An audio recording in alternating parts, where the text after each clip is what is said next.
Sally Blatt grew up in North Carolina, but is happy to now call Oregon's Willamette Valley home. She holds a BA in Literature and Language from the University of North Carolina, Asheville, and an MFA in Creative Writing from Oregon State University. She has nannied, taught expository and creative writing, and served as an Eastern Oregon writer in the schools. She was Fishtrap's writer-in-residence in 2014, and she is currently a member of the Red Sofa Poets Writing Group. So the first poem I'm going to begin with is set in Silver Creek State Park, where I'm sure many of you have been.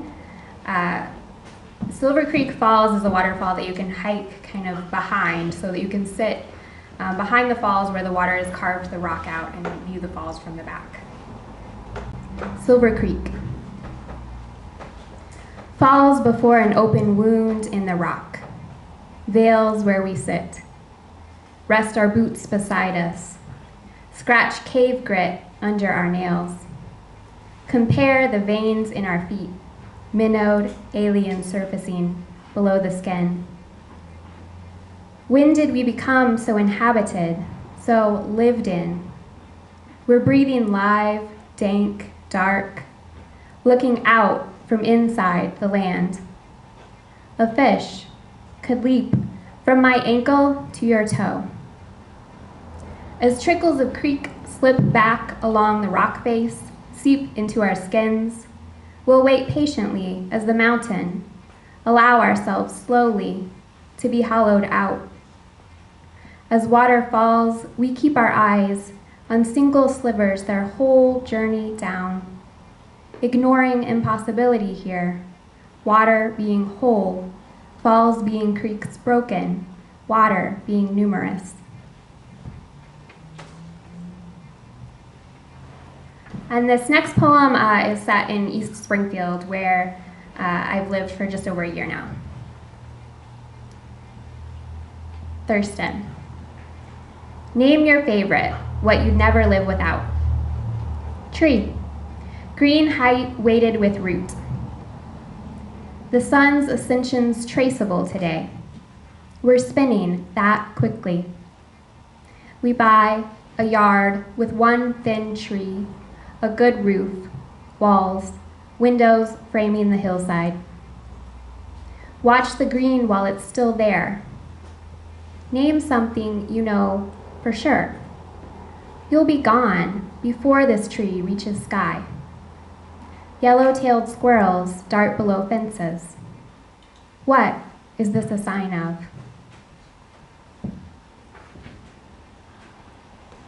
And then I have a sort of group of mostly family-ish poems that I just put together for this reading. I'm really glad to be here in Oregon. My family's quite far away, so it allows me to read these pretty freely right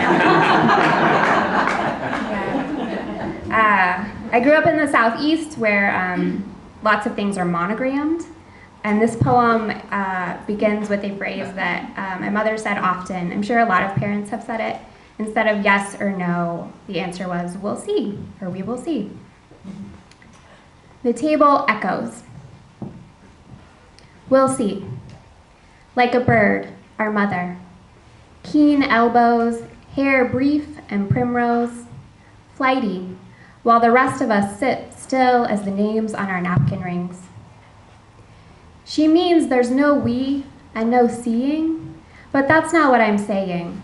As in, I'm not drawing any lines, but you know where I stand.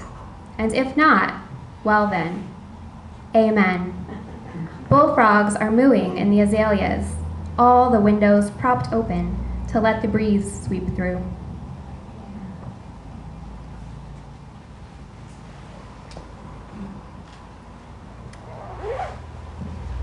This next poem's partially about one of the time, well, the only time, I dislocated my little brother's arm. On bonding. Tonight, my brother at the table counts out orange pills. Sure, someone's taken some. At the windows, he bends the blinds like fanned pine limbs, tugs them apart for peeks out. I reach to pull him back toward the lamplight, but stop my arm mid-air, having pulled too hard before. I missed my chance that day. I dragged him down the hallway to our mother, who needed us to go on and get in the car, ending up in the x-ray room instead, flashing glass between us and the errands on hold. It kept dislocating. Our father's fault once, too hurried or stubborn at the pool to release the air from swimming wings, blimping bird-like arms. He pulled, and it happened. For years, kept happening. White sling in so many photos like any flag, while my bones held. Dropped china dolls came back together, superglued seams, scars for insentience. So I'm tempted to snap him open, peek inside, pop the pieces back together, easy as the plastic Easter eggs we've hunted in plush living room patterns until he sank in a hot wine, quit for not finding them quick as me. For now, I'm hiding how many bottles I need to tolerate a whole few hours, to envision lurkers in the azalea bushes, to swim into the thick fog whistling through the night, our heads. This is a prose poem. I write a lot of prose poems, so that just means it looks like a chunk, like a paragraph almost. Elephant in the Living Room. It's inspired by a 2010 documentary of the same title, which is about people who bring exotic and/or large animals into their homes. Once upon a time, there was an elephant on a stage. Not an elephant really, but an anaconda. Big around as a barrel. I was in kindergarten and didn't know about tranquilizers or death grips or anything. I just knew I'd let go when it wriggled. But the grades were taking turns holding it up, like a banner across the stage, and we all had to help hold the weight. About this time, there was also a lion in a living room. Not a lion really, but a lion cub. The owner got a lot of flack over keeping a lion in his house. But he traded pill popping for little Leo, so no one knew what more to say. When it was my turn, I stepped on stage and said nothing. I stood small, trading places with a third grader, slid my hands where hers had been.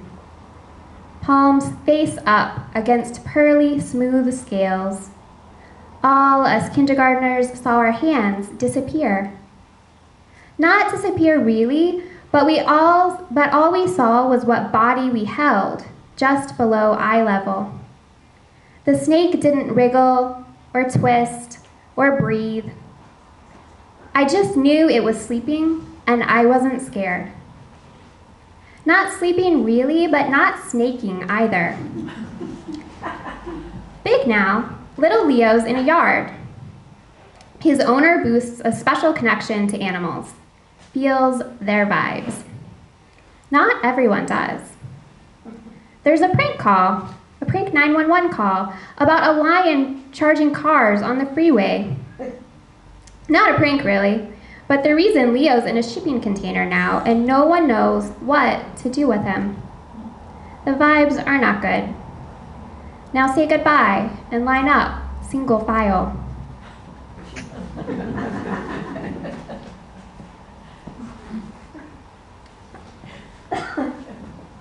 Yeah, I don't know what kind of snake that was, but true story, the kindergartner part. This next poem is another prose poem, and it's really new. And I'm really proud of it, not because it's necessarily good, but because I wrote it while holding a sleeping child. So that seemed like a good, I'm glad I could do that. While the baby sleeps. I oogle babies now, like forbidden fruit, like they are the most magnificent, like they aren't taking over. I wonder which is true, mind or body, body or mind. I get paid to be a warm body these days, cooing. It's not what you think. Maybe it's worse. I've known this baby 2 weeks, and already I've ruined it. I'm not sure what it is. My left arm is dead weight, or pillow, or false. His palm is too large for his age and splayed at the base of my throat. All the flags staked there. Eyes flutter their warnings. He is not mine, or his mother's, or he will wake if I think crib. His other hand reaches into my hair and holds, clinging, claiming the heart-beating, air-breathing of me, as if that were enough, as if we could stand any more of it.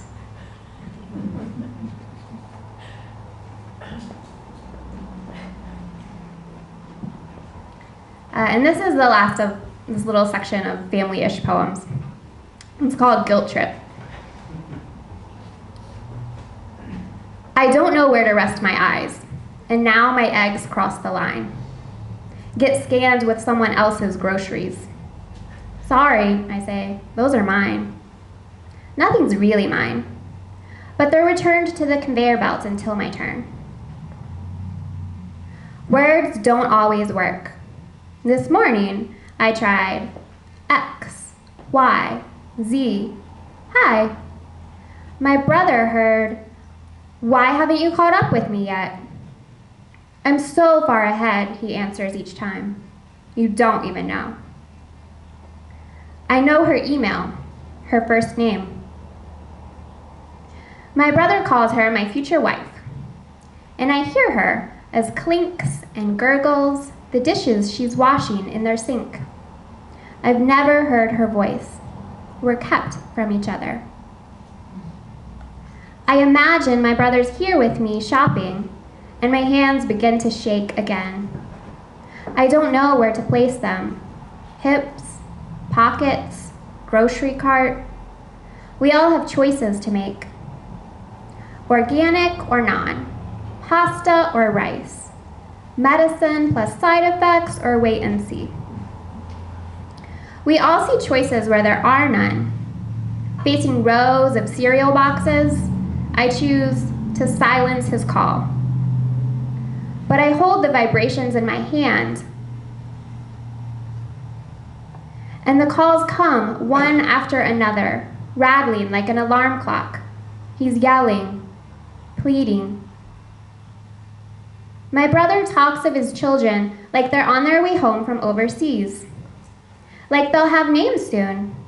Little burdens he's entitled to dismiss or hold tight to, whichever he pleases. I'm scared for us all. If she sticks around, I hope his future wife can fight. Hope her genes are warriors capable of beating his in battle. I want my own genes weak. I palm my womb and will it empty, though that's the opposite of what I want. My brother's using his children already. In the future, he lives in the Midwest with his wife, kids, pit bulls, pistols. His sister's in the neighbor's attic with binoculars. She's trying to take his kids from him. He's calling for help.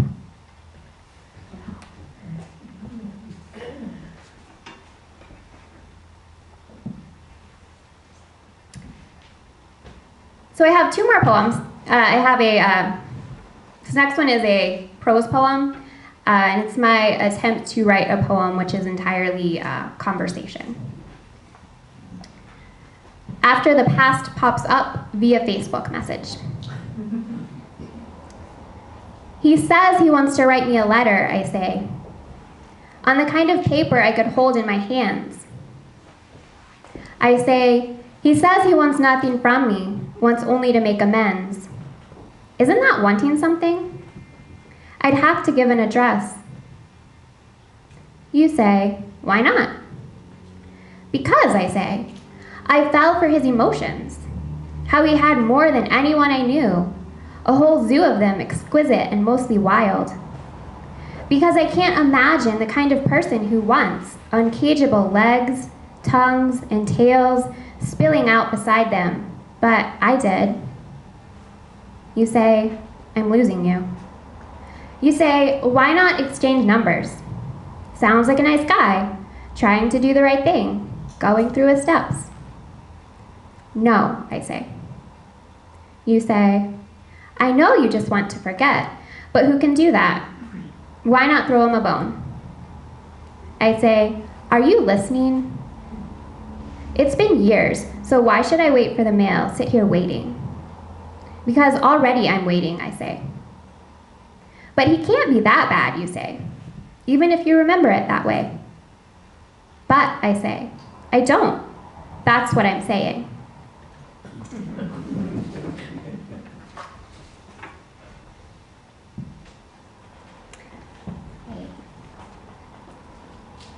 So this next poem that I'm going to share with you all is it's the last poem I'll read. And it was begun on a weekend residency through the Spring Creek Project, which is run by Charles Goodrich, who will be reading here next time. So the Spring Creek Project is through Oregon State University, and they have a cabin out in Blatt, which is between Corvallis and the coast, essentially. So it's a rural cabin, and they invite writers to go stay there, artists too, writers and artists, and do their creative work. So that cabin will appear in the poem.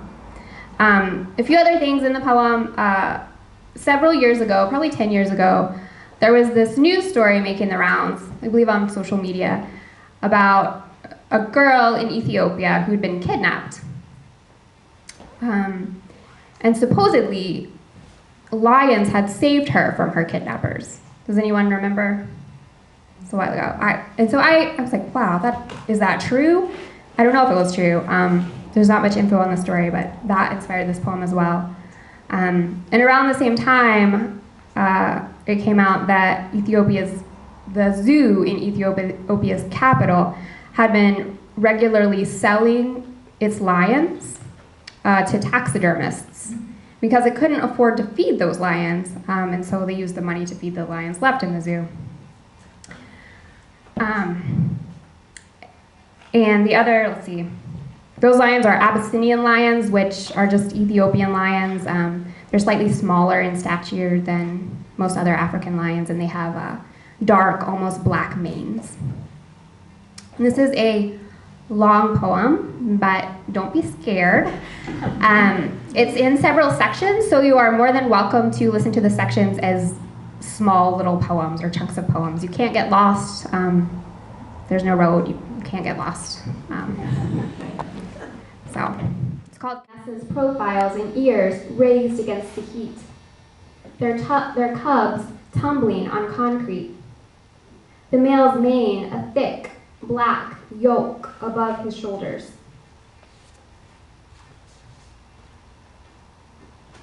Lions in the wild wade low through the grasses, unbelievable shine and stealth. Nights, they hunt a vanishing jungle, while men stalk the roads. The cabin floats in its own lamplight, one whole wall designed of glass, showcasing susceptibility. Everyone I know is in town, safe as company. Lock the doors, they said. Take pepper spray. Are those men or lions pacing outside these walls? There is no longer a male lion in the zoo. The lioness, her own protectress. She lifts her head, flashes teeth. Nights, she sprints, chases danger in her dreams.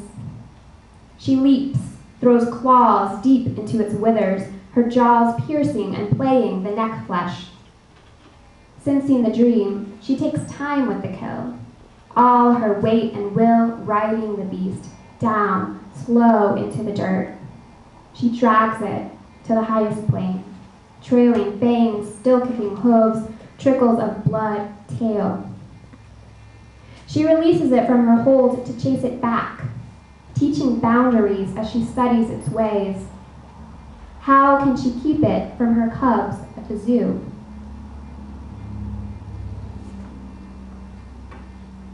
Outside the walls, lions never sleep alone.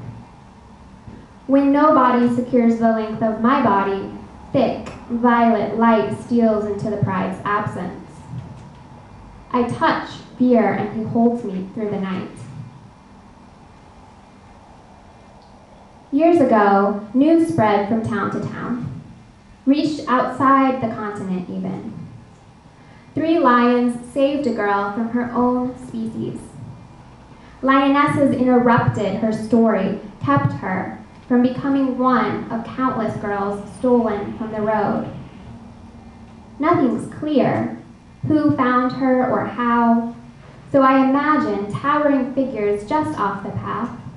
They're waiting, watching over her, like she were any neighbor's child, all battered and bruised. She paws at her face like a newborn, mewling, crying, hungry, and not yet knowing it, salty lashes sticking themselves shut. Slowly, the heat softens silhouettes, legs lengthen, bound for distant forest. The papers quoted a British man. Was her crying that saved her? She must have sounded like a cub. Other men noted how common a story there. Girls whisked, beaten into marriage. Of the 7 captors, the boy who bore the biggest club, her closest cousin. I think of the man I once thought I had chosen, like the Ethiopian lion, a smaller version of the sun. A mane like night. How it seemed an act of self-respect when I let him pull me across the highway after dark, through thorns, horns, headlights, better than letting him or any other drag me through well-lit, public places. A lion in a children's story speaks with eloquence, king-like. A lion in your face is harder to imagine, all muscle and mouth and mother.